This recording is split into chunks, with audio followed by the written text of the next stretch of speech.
Orang kalau ngomong tuh gampang, Dek. Ngomong tuh gampang. Everybody can talk. Tapi kalau kamu berbicara supaya kamu terlihat orang pintar, berbicaralah dengan data. Di dalam organ tubuh ini, banyak sekali organ tubuh ini yang harus kau lihat ketika kau menerima informasi atau kau memberikan informasi. Mata itu kau lihat.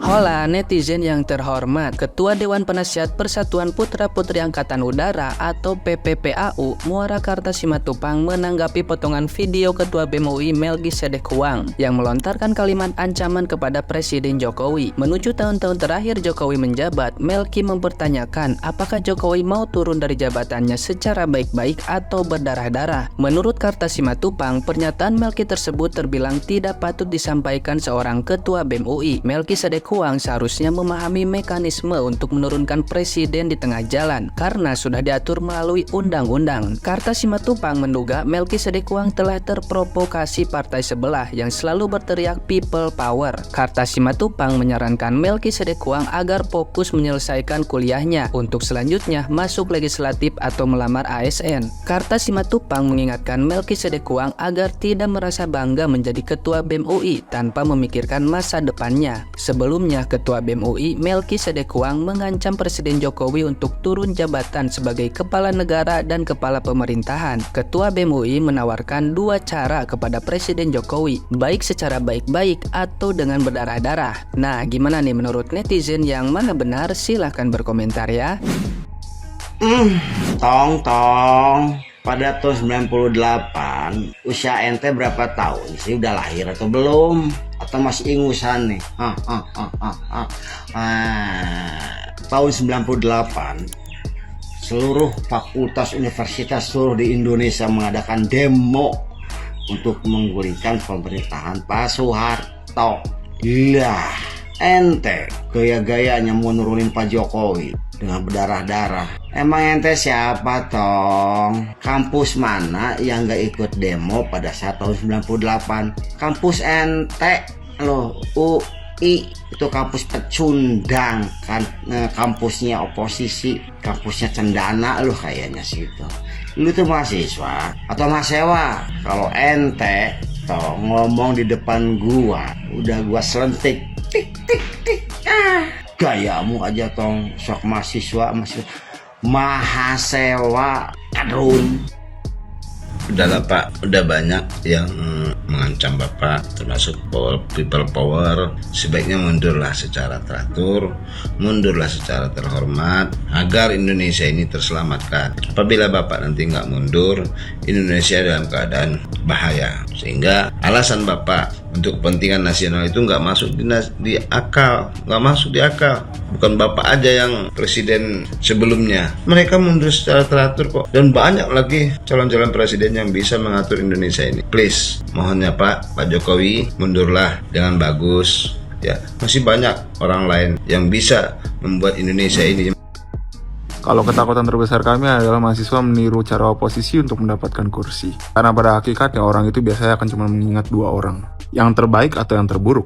Untuk menjadi yang terbaik itu susah, makanya lebih banyak orang jadi yang terburuk. Untuk jadi yang terburuk gampang, udah cuap-cuap aja. Yang penting ngomong, bikin kisruh, bikin kacau, udah wes yang penting ngomong. Sampai dinotis sama orang-orang. Nah terus exit strateginya ada dua. Antara emang dikasih kursi supaya nggak bikin ribut, nggak bikin rusuh, supaya negara tetap aman. Atau yang kedua ya udah nyalon aja, atau udah dapat banyak perhatian juga dari masyarakat. Berkacalah pada kakak kelasmu. Lihatlah itu yang teriak-teriak, akhirnya apa? Modal buat nyalon doang kan? Apa ya alasannya mau merubah dari dalam? Kocak. Orang yang melawan pemerintahan yang sah, apalagi sampai mengutip-ngutip Bapak Presiden Joko Widodo, itu adalah orang-orang yang makar. Nah, makar itu melawan pemerintahan yang sah. Nah, ketika ada orang makar, maka bapak-bapak polisi, bapak-bapak TNI, pokoknya aparat-aparat hukum yang ada di Indonesia itu berhak untuk melakukan tindakan. Ayo Pak, tindak mereka Pak. Tunjukkan kalau Indonesia ini adalah negara hukum. Hukum, keadilan di atas segalanya. Oh ya, apapun yang ingin kalian lakukan, apapun framing yang ingin Anda lakukan, dan siapapun Anda, saya nggak peduli. Saya tetap menginginkan Pak Jokowi 3 periode untuk membangun bangsaku, untuk membangun negeriku Indonesia ini. Dan apabila ada yang berani mengutik-ngutik Bapak Joko Widodo, Bapak Presiden kami rakyat Indonesia, maka Anda akan berhadapan dengan seluruh rakyat Indonesia. Ingat, seluruh rakyat Indonesia menjadi musuh Anda apabila berani mengutik-mengutik Bapak Presidenku. Paham? Prof. Sesek mas, jangan sing ketakutan nih kue dewi apa karo wong liya tuh. Aku malah sedih loh. Saiki maksudmu piye? Pengenmu piye? Kurang gantiin Pak Jokowi?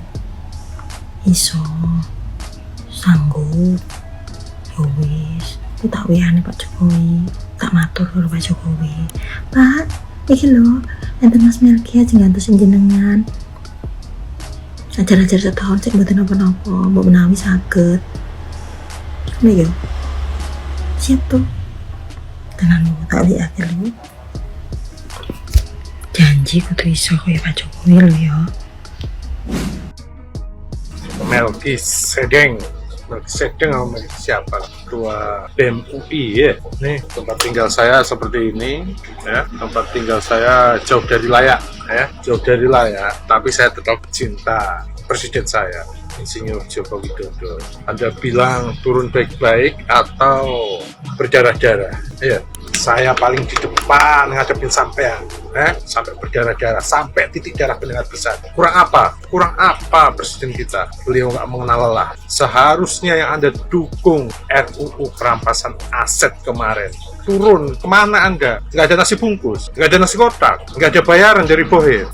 Ingat kawan, boleh orasi, boleh kritis, tapi jangan menimbulkan provokasi. Pernyataan Anda itu provokasi untuk mecah belah bangsa. Ucapan kamu itu hati-hati kawan, mengatasnamakan rakyat. Rakyat yang mana? Mahasiswa sekarang itu nggak ada yang murni dari hati nurani untuk membela rakyat, nggak ada. Karena ada kepentingan.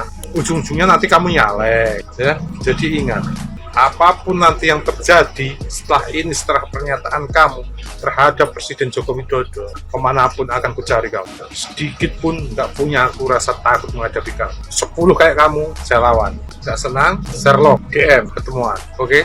Salam waras, salam cerdas, salam NKRI, harga mati. Jaga NKRI, merdeka. Mas Melki, sampean ngomong berdarah-darah itu memang lagi menstruasi atau gimana sih? Kok sampai heboh berdarah-darah? Saya pengen nemuin Mas Melki itu sama temen saya, namanya Mas Konti. Nah, pasti akan cocok tuh Melki sama Konti ya. Sampai ketemu di jalan nanti Mas Melki ya. Mas Melki Guang itu nama apa obat kuat sih? Nama orang atau nama obat kuat? Orang kalau ngomong tuh gampang, Dek. Ngomong tuh gampang. Everybody can talk. Tapi kalau kamu berbicara supaya kamu terlihat orang pintar, berbicaralah dengan data. Di dalam organ tubuh ini, banyak sekali organ tubuh ini yang harus kau lihat ketika kau menerima informasi atau kau memberikan informasi. Mata itu kau lihat. Tapi kau juga harus dengar. Jangan cuma kau dengar, mata kau itu nggak ngelihat. Sibuk aja ngomongin utang. Aku mau tahu, emang sejak presiden pertama kau pikir Indonesia ini merdeka dulu tidak meninggalkan utang? Kita nggak bayar dulu. Ke Belanda itu ada uang yang harus kita bayar. Kau tahu nggak itu? Dari presiden mana sih yang nggak ada utang? Sekarang aku mau nanya deh, ketika negara kita ini bukan negara orang kaya, itu sama dengan kayak kita. Saya personal pribadi deh, saya bukan anak orang kaya, kenapa saya bisa punya rumah? Saya KPR, utang juta, terus aku harus bayar cicilan per bulan 3,8 juta. Wajar dong, kalau aku memang mau punya aset. Sama deh, kau juga ketika kau mau jadi orang kaya, kau pikir orang Chinese, pedagang-pedagang orang-orang kaya itu nggak ngutang dulu? Mau pakai apa? Kau mau pakai magic? Mau kau rampok bank itu? Heran aku. Jangan cuman kau dengar, kau lihat pakai matamu, apa yang dirasakan kakimu, apa yang dirasakan mobilmu, itu baru data. Kau tahu deh, kalau yang namanya data ya itu kau lihat itu benar-benar terjadi di dunia nyata, bukan katanya. Makanya aku mau tahu kau itu siapa. Ngajak-ngajak orang kau ngirim surat pos bikin chaos nurunkan Pak Jokowi. Aku salah satu rakyat Indonesia, aku ke rumah Pak Jokowi, aku di belakang Pak Jokowi. Kalau bisa sebelum kenapa-kenapa, darahku ini dulu tumpah. Kenapa? Ngomong-ngomongin darah kau. Enggak gini, aku bukan naif ya. Kalau memang ada lebih baik, aku pernah akan puji-puji. Kayak contohnya kayak sekarang aku suka sama Pak Prabowo. Memang di mata aku paling bagus sekarang saat ini memang Pak Prabowo. DPR memang kayak gitu. Iya, kenapa aku bawa-bawa Pak Jokowi? Cari kata-kata yang lain deh. Satu pesanku untuk kau, when people talk, close your eyes, seal your mouth, open your ears. listen. When they talk, you talk, everybody talk, then who will be listen? If you are not listen, then how do you understand? Bagaimana kau bisa mengerti, Dek? Biar masuk informasi. Pak Jokowi melanggar konstitusi yang mana? Kedaulatan rakyat mana yang dikoyak gitu? Yang mana? Pak Jokowi itu, dia juga lahir dari proses berpolitik. Dulu dia juga di-endorse, seperti itu.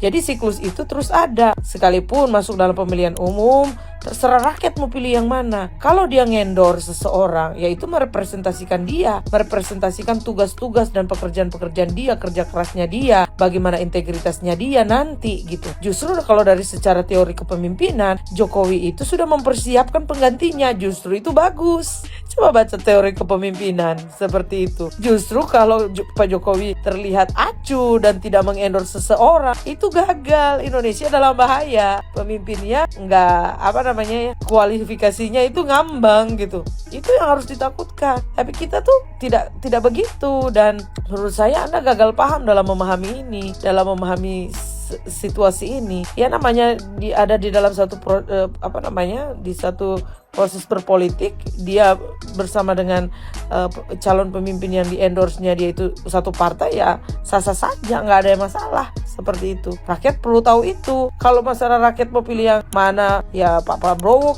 Anies Baswedan, itu urusan lain. Tapi kalau Anda menggugat Pak Jokowi karena melanggar konstitusi dan lain-lain, Anda salah, gagal paham. Dan menurut saya Anda gagal dalam proses berpikir. Proses berpikir adalah proses memahami sesuatu. Anda cuma ada sampai di perasaan rasa takut. Padahal ketakutan Anda itu bukan ketakutan yang lahir dari pikiran Anda, tetapi lahir dari bisikan-bisikan yang ada di sekeliling Anda.